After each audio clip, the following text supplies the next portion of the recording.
Given the cost of very expensive 5.56 on the market over the last couple of years, PCCs have become more and more popular on the US market due to the much cheaper 9mm ammunition. And one of the most popular PCCs on the market for over 10 years at this point has been the CZ Scorpion Evo 3 S1. It's one of the cheaper options, and it's also military proven and has been around for quite some time. Now, given that Evo 3 stands for Evolution 3, you really think we need to start talking about Evo 1 and 2, the first and second generations of what we consider the Scorpion.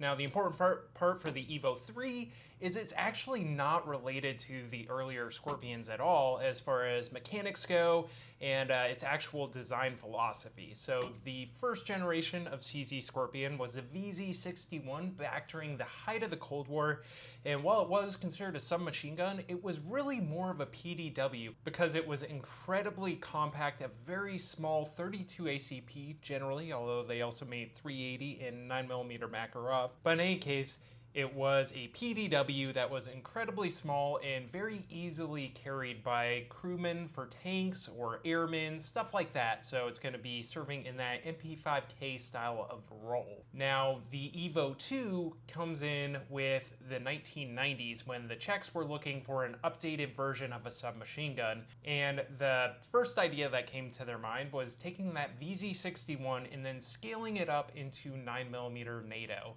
And with that, they came out with the VZ68, and the VZ61 was a moderately complicated design, so it was straight blowback.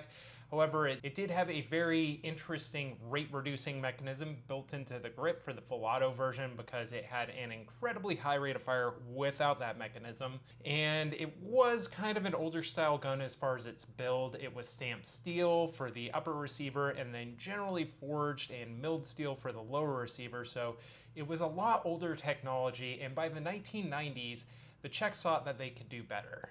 That VZ68 was also very expensive to produce, and it was never the most reliable, best built gun in the world. It never saw production, and it remained only really in that prototype stage throughout its entire use. Now, the actual design history on the Evo 3 starts not in Czech Republic with CZ, but actually in Slovakia with Laugo Arms. And this is the same company that is well known today for producing the Laugo Arms Alien series of handguns, which are incredibly complex and expensive, but really cool design. And it actually started with a Laugo Arms engineer called Jan Lukanski, who was the original designer of what eventually became the CZ Scorpion Evo 3. Those early prototypes that Jan came up with were more similar to the original Scorpion, the Scorpion with a K. The Evo 3 would be a Scorpion with a C instead of a K, so a little bit of a difference there. But in any case, the design philosophy was actually more towards that PDW type of system. So it's going to be a smaller design for that original Laugo Arms M8 and M8A prototype series of firearms that eventually led to the CZ Scorpion Evo 3. In 2007, CZ decided that was really time to hammer down on a submachine gun for them to produce, and that's when they saw that design for the M8 and the M8A from Laugo Arms in Slovakia, and they decided to buy that design, and also Jan Lukanski would come with the design and finish the production or the development of it, which eventually led to the CZ Scorpion Evo 3. And while the basic design of that original prototype stayed more or less the same, they actually upscaled it as far as the length and the size of it because CZ wanted a full-size submachine gun for their next generation. But a lot of the other details will remain the same. So it will remain a straight blowback submachine gun, so there's no delaying mechanism. It's incredibly simple, but that of course comes with downsides that we'll talk about a little bit later on. The trigger group was pretty similar, and it is fairly unique on how it attaches to this guy. But other than that, they just upscaled it, gave it a better stock that is side folding and collapsible versus the original, which was just a retractable style stock, which is a little bit less sturdy, and made a more combat ready submachine gun. Evo 3 was also a pretty big improvement on that original VZ61 and VZ68 design due to the construction of the materials it's made out of. So this is going to be almost entirely made out of polymer. The receiver is polymer, handguard's polymer, stock's polymer. Really the only metal components you're going to have in the Evo 3 are going to be your barrel, obviously, your bolt, your springs, and your the guide rod for the springs in the bolt. And the trigger group as well, there's a lot of metal in there, but as far as most of its external construction, it's going to be made out of polymer, so you're going to save some weight there. Polymer also is less likely to corrode, especially in maritime conditions where it's going to be coming up with salt water. So there are some major improvements or some advantages for polymer. And after its release back in 2009, the Evo 3 actually got quite a few different customers from around the world. And it was primarily marketed towards your police or your military types. However, by that time, militaries were not using submachine guns and had moved towards carbine, shorter 5.56 or 7.62 by 39 caliber rifles. So it was mainly adopted by police forces. Now, as far as different countries that adopted it, you of course have Czech Republic. The National Police did adopt quite a few of these. You also had Finland, the National Police there. Spain, again, police. South America, the Evo 3 is actually very popular between multiple different nations. So you have Argentina, Bolivia, Peru, Colombia. And then you also have the Middle East. Egypt adopted quite a few of these, as well as Malaysia and Indonesia in the Eastern Asian area. The Scorpion was released on the US market in its semi-automatic pistol form back in around 2014 and 2015. And back then, there weren't a ton of options on the US market for a good PCC or pistol caliber carbine. At that point, braces had not quite become the thing that they are today, and so there weren't that many good options for a PCC. And right out of the gate, these became very, very popular. And I actually bought one of these very early on during their importation. And some of the downsides though, again, braces weren't quite a thing when these were first released on the market. So of course it didn't have a stock at all. And its usefulness was fairly limited early on. However, that was rectified in just a couple of years after that, when you started getting more brace options for guns like these and they became more widely accepted. In 2016, CZ released a carbine variant of the Evo 3 onto the US market, and that came with a 16-inch barrel and a longer M-LOK style handguard, which had space to fit a suppressor underneath it if you want to SBR it. And they also had a carbine version that came with a faux suppressor on it. So that was a really cool option. I actually owned one of those for a couple of years that I ended up winning in a raffle a long time ago. But in any case, that was a fun gun and really opened up the popularity of the Scorpion. And throughout the years since then, we have seen a couple of other variations on the Scorpion hitting the US market. You had a micro version with a shorter barrel and handguard hit the market around 2020, 2021. And then more recently, in the last couple of years, we have the Scorpion Evo 3 Plus, which essentially is going to be this gun with the shorter barrel. However, they did swap out the lower receiver, which moved to more AR style of ergonomics. So you have a push-button magazine release like an AR-15 versus the original MP5-ish style paddle that was on the original Scorpion series. They also introduced a new bolt catch bolt release, which is actually more similar to the ACR or the XCR in its execution. Additionally, they made a 22LR version so that you can plink with this guy, or at least a very similar gun to this. They didn't release any other calibers, however, but the aftermarket is very expansive for the Scorpion, seeing that it's been on the market for over 10 years now and has been quite popular. Alright guys, so that's going to do it for the history of the CZ Scorpion Evo 3 S1. So let's go ahead and jump into the review.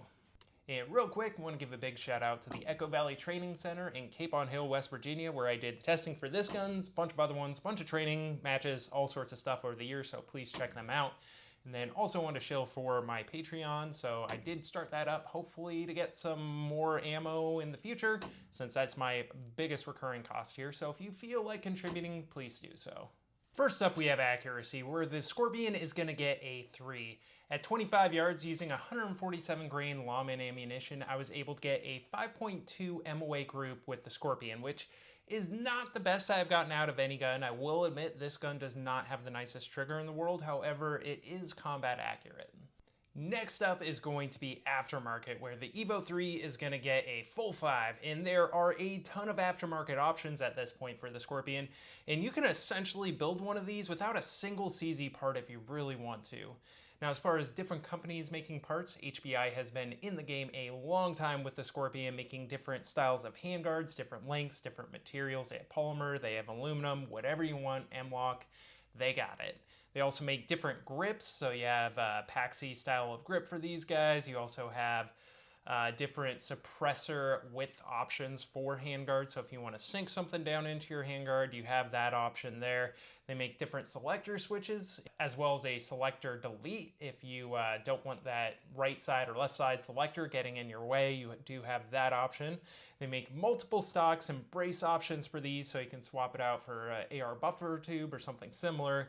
They also make some trigger upgrades, so different springs to lighten the weight on it, as well as different trigger shoe options like I have on mine here, which will give you a more flat face trigger. The original polymer one is not the nicest one in the world.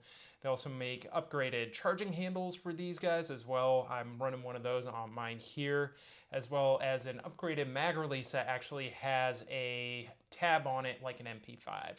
In Lead We Trust is another name on the market for these guys, and their big thing is going to be barrels. So they make multiple different barrel lengths for the Scorpion, as well as an SD style barrel with ports in it. So using an MP5 SD style of can, you can have an integrally suppressed Scorpion. Nexus Firearms is one of the more interesting aftermarket companies for the Scorpion, because of course, the Evo 3 is a straight blowback firearm with no way of delaying that bolt coming back.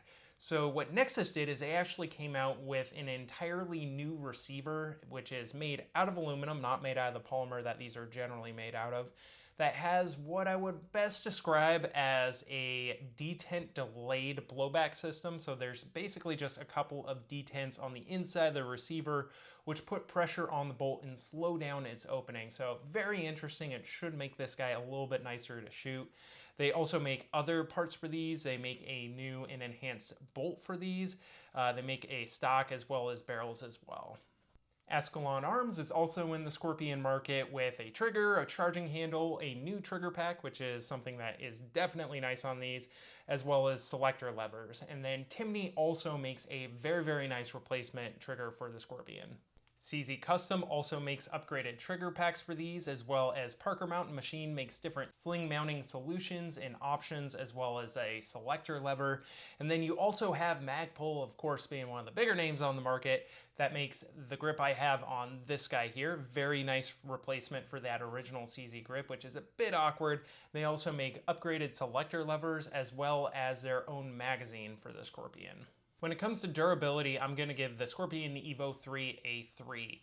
And I'll preface it by saying I have not had any issues with my personal Scorpion. It's been entirely fine for me. I haven't had any out-of-battery detonations, which is an issue that has popped up on more than a couple of different Scorpions over the years. So I can't tell you exactly what the cause of those out-of-battery detonations is. There are a couple of different theories out there. So the military version of the Scorpion Evo 3, which is full auto, has an auto sear trip. So that will get tripped as soon as the bolt is all the way in battery, and it'll only happen when the bolt's all the way in battery due to the way the ATF determines certain things. Something like that on this semi-automatic gun would constitute an auto sear and be considered a machine gun, so they had to remove that feature. Now, the Scorpion Evo 3 also has a firing pin safety similar to what you would see on a Glock. So there's a little block in there that when you pull the trigger, it raises a protrusion which pushes up on the block of the bolt, which allows the firing pin to go all the way forward. I have seen some theories that the out-of-battery detonations is related to that block not working correctly and just letting the firing pin go forward all the time. Mine does not have that issue. I tested it out and that block absolutely does work on my gun. It seems like most of the issues also happen when people are running these at very high rates of fire. So if you're Jerry Michalik, you might have to worry a little bit. For most civilian shooters who are just using a standard semi-automatic, probably not going to be an issue. However, it has happened in the past where people have had out of batteries without having, say, a binary trigger or an FRT in these guys. If you are going to be using a binary trigger or an FRT, I probably honestly what the Scorpion just wouldn't. There is some risk with that out of battery detonation, which will destroy your gun. It'll blow out the side of the polymer receiver, and you'll be left with something which is essentially useless until you replace that receiver. And next up is Ergonomics, where I'm going to give the Evo 3 a 4. So starting from the front here, we were going to take a look at the charging handles. So you can see on the right side, this is actually the stock charging handle that this comes with, and you can see it's pretty short. And on the left side here, this is my HB Industries charging handle, which is essentially just a longer version of the stock one, which is a lot easier to grip. Short one works, but it's just small. Now, the cool thing about these guys is they lock back like MP5 essentially. So I'm going to go ahead, pop out the magazine to demonstrate this, but you can pull it back, and then you can see there's that little area there where you can flip it up into, and that'll lock back your bolt. And again, you can have this on either side of the receiver there, so you can swap it very easily back and forth between either side, and that's perfectly easy to do. But it's overall a very good charging handle design. You can obviously do the classic HK slap with this, and it seems to work really well. However, this gun is also weird in that it has two bolt catch bolt releases. Your main one is going to be right here, and this is actuated by the magazine itself. So if I want to actually activate this, I can just put the charging handle down there, and then now this bolt hold open is caught onto the bolt there. To release it, all I got to do is press down on it, and then it'll send the bolt home. Now, if I want to lift this guy up, you'll see this is not ambidextrous. We don't have a bolt release on the right side of the submachine gun or the PCC here. However, lefties rejoice because this is very well designed. So if you are holding this left-handed, it is right on your finger here. So it's incredibly easy to come forward and just press that down to release a bolt, or press it up to lock it open. So overall, I think this is a really good design, and actually I think lefties have it a little bit better than righties do with this. Now, another thing I replaced on this is my magazine release. So you can see this one is an HBI aftermarket one that has a tab on it. The original one just has enlarged pads off to the side of the trigger guard here that you press in to release the magazine. Magazine just presses in and it locks in. And again, the 3 Plus, the new one, actually has an AR style magazine release up here. I don't necessarily consider that an improvement over this style of magazine release, but that is a thing there.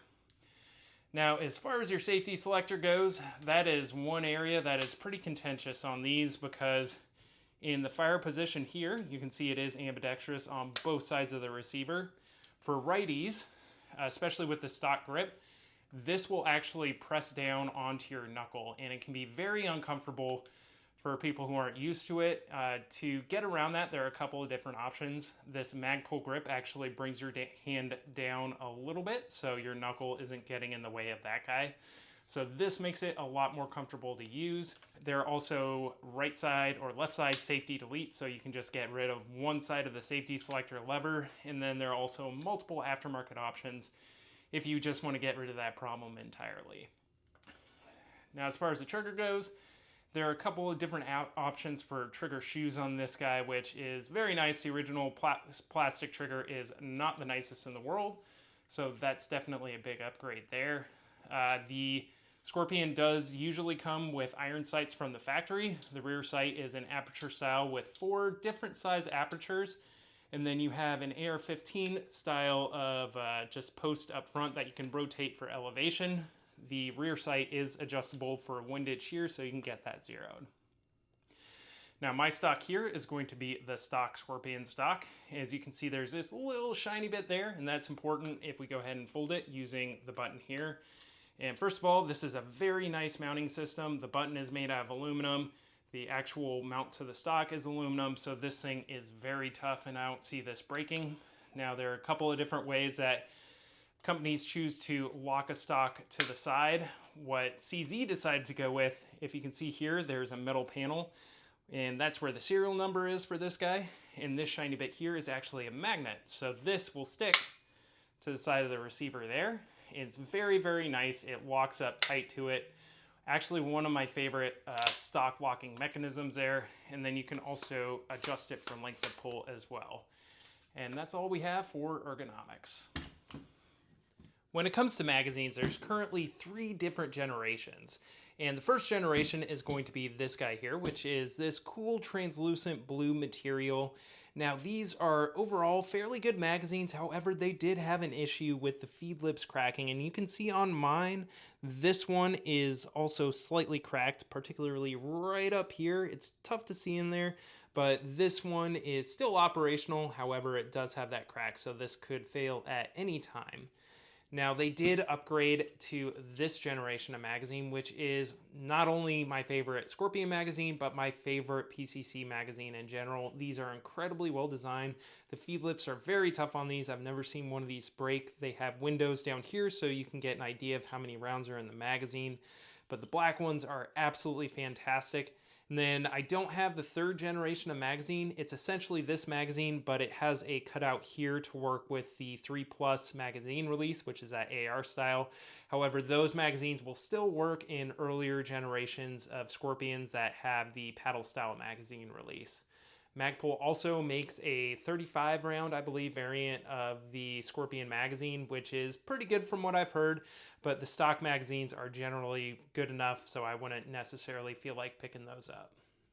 When it comes to maintenance, I'm going to give the Evo 3 a full 5, and it's incredibly easy to disassemble, one of the simplest guns out there. So you basically just lock the bolt open, then you can push out one pin and pull off your trigger group, at which point you can just pull your bolt as well as the return spring straight out the bottom of the receiver, and that's essentially it. At that point, you have access to the entirety of the internals of the receiver, so it's very easy to clean it, very easy to get into your bore for it, very open. And then you can also maintain your trigger group, which again is going to be very easy to get into. You can also pop off your stock very easily, but there's really no reason to do that for just a standard cleaning cycle. Replacement parts are also generally pretty easy to get for these guys.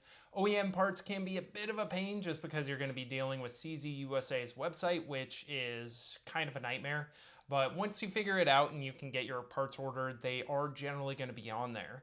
And again, for most parts on this guy, there's also aftermarket options. So if something breaks on it, you're going to be able to find some way to replace it and keep your gun up and running. When it comes to modularity, I'm going to give the Evo 3 a 4. Now, starting off, the stocks are incredibly easy to take on and off, and there are a ton of different options on the aftermarket for replacing this with a pick rail for the rear of the stock, or you can have any number of brace options for these things. So there are a ton of different things out there for that. Your grips are going to be a little bit more limited in that they are not compatible with an AR-15, so you'd have to have a Scorpion-specific grip. However, there are multiple different options on the market, which are generally pretty good, so you can replace that, and it's really not held back there at all. As far as the lower receiver and the trigger group goes, there are aftermarket triggers. Some of them can be a little bit expensive, but they are a huge improvement over the stock trigger, so you can swap that out. And then one of the other really cool modular options is that Nexus Firearms receiver, which has that kind of delaying mechanism built into it. Now, the thing on that is the receiver is going to be the serialized part on this gun. So if yours is an SBR like mine, you would need to SBR a new receiver to swap that out. And again, that's going to be a fairly expensive option. I think they might actually have them on their website to purchase straight from them. So if you're going to go that route, that might be your best option. Now, for the handguards, there are a ton of different options on the markets from HBI, all sorts of different places are making different stock handguards for these.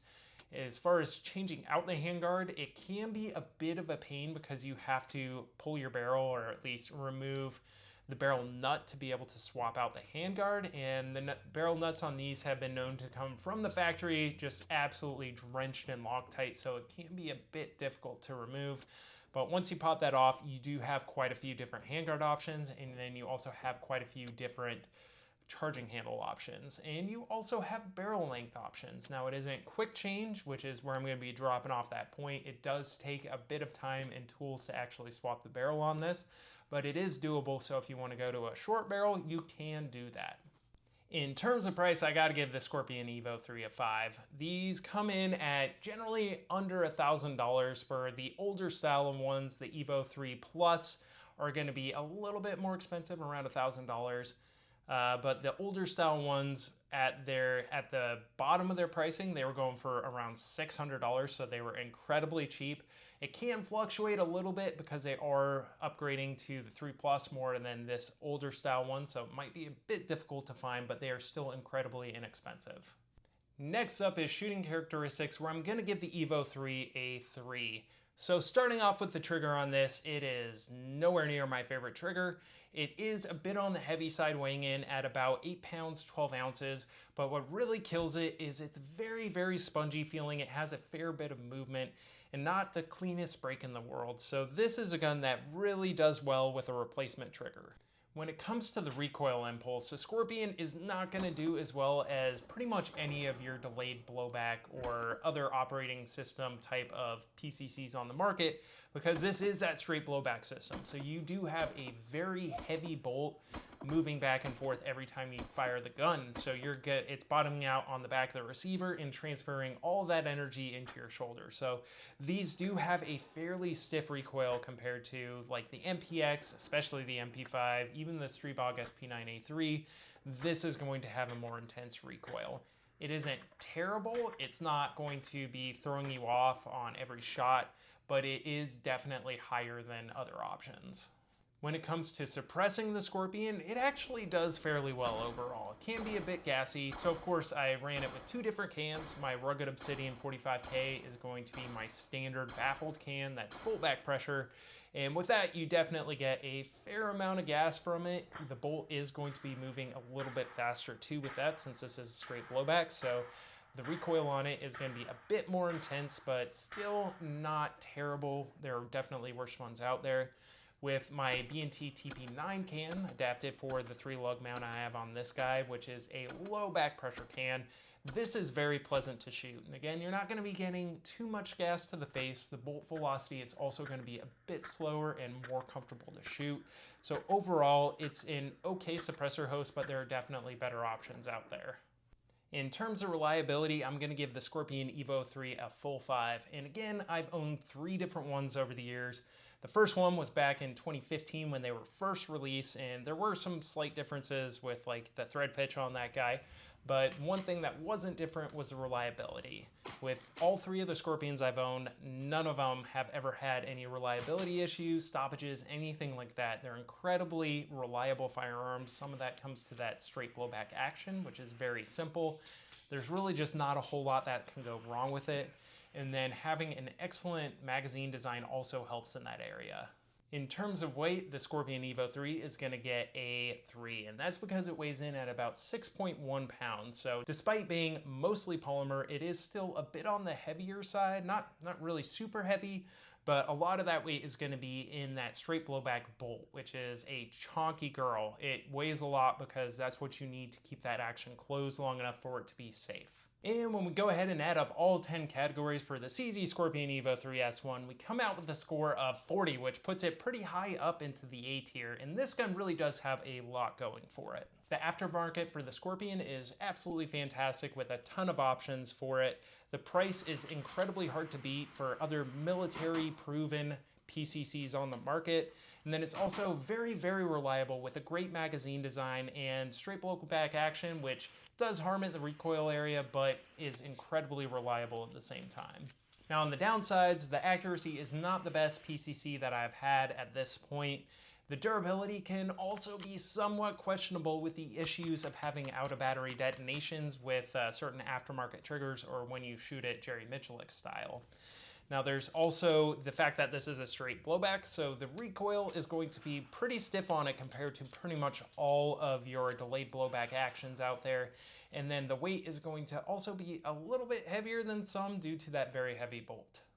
And finally, when it comes to the cool tier, I'm actually going to throw the Scorpion Evo 3 up into the A tier. And overall, I think it is a very, very attractive looking PCC.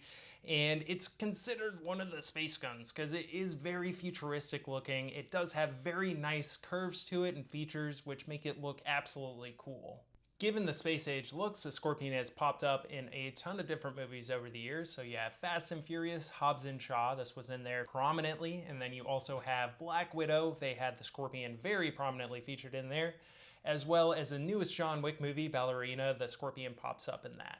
The Scorpion is also featured in quite a few different video games as well. So in the Battlefield series, Battlefield 4, Battlefield Hardline, the Scorpion pops up. You have different Call of Duty games. You have Black Ops 2, as well as the newer Modern Warfare games. They have multiple different iterations of the Scorpion in there. You also have the Arma games, as well as Rainbow Six Siege. Alright guys, so that's going to do it for my review of the CZ Scorpion Evo 3 S1, and I'm really happy that's the last time I have to say that mouthful. So thanks for checking out the video. Please like, share, subscribe, all that fun stuff, and stick around for the next one.